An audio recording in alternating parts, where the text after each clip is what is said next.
കാരണം വെച്ചാൽ കുറെ ഫിലിംസ് ഇങ്ങനെ തിയേറ്ററിൽ ഇഷ്യൂസ് ഒക്കെ ഫേസ് ചെയ്യാറ് ഇങ്ങനെ ഇതുപോലത്തെ ഇങ്ങനെ ഫ്ലാഷ് ലിസ്റ്റ് വരുമ്പോൾ അപ്പം അതുകൊണ്ടാണ് ചോദിച്ചത്. അപ്പം ഫ്ലാഷ് ലിസ്റ്റ് തിയേറ്റേഴ്സിന്റെ സെന്റേഴ്സ് നമുക്കൊരു ഐഡിയ ഉണ്ട്, ഇത്ര സെന്റർ മതി എന്നുള്ള ഐഡിയ നമുക്കുണ്ടായിരുന്നു. പിന്നെ ഞാൻ പറഞ്ഞത് ഞങ്ങളെ സംബന്ധിച്ച് നമ്മൾ നോക്കുമ്പോൾ ഒത്തിരിയേറെ സിനിമകൾ ഷൂട്ട് ചെയ്ത് വെക്കുന്നുണ്ട്.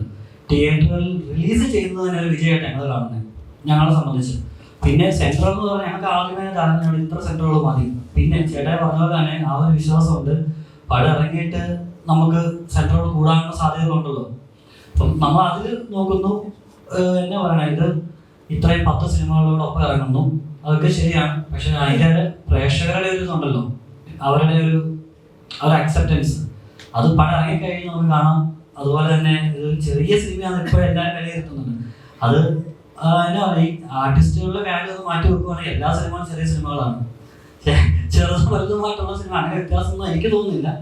ആർട്ടിസ്റ്റുകളുടെ ഒരു വാല്യൂവിലാണ് പടം വലുതോ ചെറുതുകൊണ്ടിരിക്കുന്നത്. പക്ഷെ എത്രയോ വലിയ സിനിമകൾ പൊടിഞ്ഞു പോകുന്നുണ്ട്, എത്ര ചെറിയ സിനിമകൾ കയറി വരുന്നുണ്ട്. നമ്മൾ പോസിറ്റീവായിട്ട് കാണും. നമ്മളെ കൊണ്ട് പറ്റുന്ന പോലെ. ഞാൻ പറഞ്ഞു, എൻ്റെ ആദ്യത്തെ സിനിമയാണ്. അപ്പം ഞാൻ ഒരു സിനിമയിൽ അസിസ്റ്റന്റ് ഡയറക്ടർ പോലും ആകാതെ, ഒന്നും ഇതിനെക്കുറിച്ച് പഠിക്കാതെ, കുറച്ച് ഷോർട്ട് ഫിലിംസ് എടുത്ത് ഒരു ഐഡിയ വെച്ച് ഞങ്ങളുടെ ടീമിൻ്റെ ഒരു പിൻബലത്തിൽ ചെയ്ത സിനിമയാണ്. തിയേറ്ററിൽ 3 രാജ്യങ്ങൾ ഞങ്ങൾ ചെയ്തു.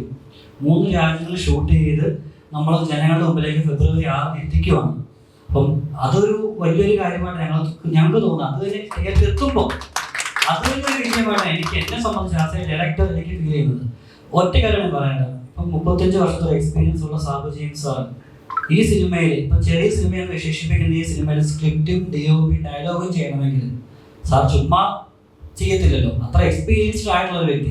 പിന്നെ സുനിലേട്ടനെ പോലെയുള്ള ആക്ടേഴ്സ്, കോട്ടയം രമേശ്, പ്രശാന്ത് മുരളി, അവരൊക്കെ ഈ സിനിമ ചെറിയ സിനിമ, അത്രയ്ക്ക് ചെറിയ സിനിമ എന്ന് കരുതി അവർ നമുക്ക് കൈ തന്ന് കൂടെ നിൽക്കത്തില്ലല്ലോ. അപ്പം ആ ഒരു ചെറുതോ വലുതോ ഒരു കൺസെപ്റ്റ് നമ്മൾ ഇപ്പോൾ എല്ലാവരും ഒന്നും മാറ്റണമെന്നും കൂടി ഞാൻ റിക്വസ്റ്റ് ചെയ്യണം. ഏത് സിനിമ ഇത് മാത്രമല്ല കേട്ടോ, ഒത്തിരി സിനിമകളുണ്ട്. അതെല്ലാം ചെറുതും വലുതുള്ള കൺസെപ്റ്റ് വെച്ച് തന്നെയാണ് പലതും മാറിപ്പോകുന്നത്. ആ ചിന്താഗതി മാറ്റിയാൽ തന്നെ നമുക്ക് പല സിനിമകൾ വിജയിപ്പിച്ചെടുക്കാൻ സാധിക്കും. അത് ഒത്തിരി ആളുകളുടെ കഷ്ടപ്പാടിൻ്റെ ഒരു ഫലമാണ്. അപ്പം അത് എല്ലാവരും ഒന്ന് തിരിച്ചറിയണം എന്നുള്ള അപേക്ഷയോട് ഞങ്ങൾക്കുണ്ട്.